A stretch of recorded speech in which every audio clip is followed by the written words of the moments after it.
Copa আমেরিকার ফাইনালে অ্যাঙ্কেলের চোটে পড়ে মাঠের বাইরে ছিটকে যান লিওনেল মেসি। সেই চোটের পর গত ১.৫ মাস মাঠের বাইরে আছেন আর্জেন্টাইনেই মহাতারকা। মেজর লিগ সকারে শিকাগোর বিপক্ষের ম্যাচ দিয়ে মেসির মাঠে ফেরার কথা থাকলেও শেষ পর্যন্ত তা হয়নি। এই ম্যাচ দিয়ে মেসির মাঠে না ফেরার ঘটনা ভক্ত সমর্থকদের উদ্বেগ আরও বেশ বাড়িয়েছে। তবে শিকাগোর বিপক্ষে ৪-১ গোলে জয়ের পর মেসির ফেরার তারিখ জানিয়েছে ইন্টার মিয়ামির কোচ জেরার্দো মার্টিনো। পাশাপাশি মেসির প্রতিনিয়ত ফিটনেস ফিরে পাওয়ার কথাও জানিয়েছেন এই আর্জেন্টাইন কোচ। সাম্প্রতিক সময়ে চোটের কারণে বেশ ভুগছেন মেসি।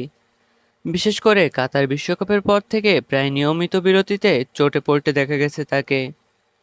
ফুটবল বিষয়ক ওয়েবসাইট ট্রান্সফার মার্কেট বলছে ২০২৩ সালে ফেব্রুয়ারি থেকে মেসি এখন পর্যন্ত চোটে পড়েছেন ৬ বার।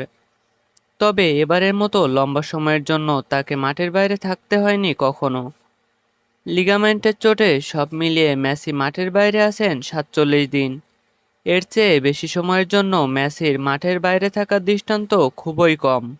তাছাড়া বয়স ও ফিটনেস বিবেচনায় নিলেও মেসির এই চোট উপেক্ষা করার মতো নয়। তবে আপাতত মার্টিনোর কথা থেকেই স্বস্তি খুঁজে নিতে পারেন মেসি ভক্তরা।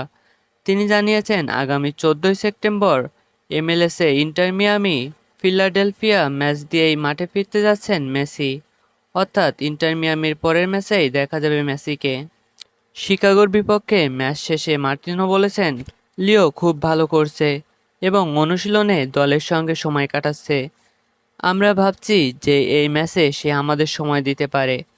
আবার এটাও ছিল যে পরের ১৫ দিনের মধ্যে বিবেচনা করাটা ভালো হতে পারে। আমরা এ বিষয়ে আলাপ করেছি এবং শেষ পর্যন্ত এই সিদ্ধান্তে পৌঁছেছি যে দ্বিতীয় বিকল্পটাই বেশি ভালো। ফলে আমরা এখন তাকে ফিলাডেলফিয়ার বিপক্ষের ম্যাচে খেলানোর লক্ষ্য স্থির করছি।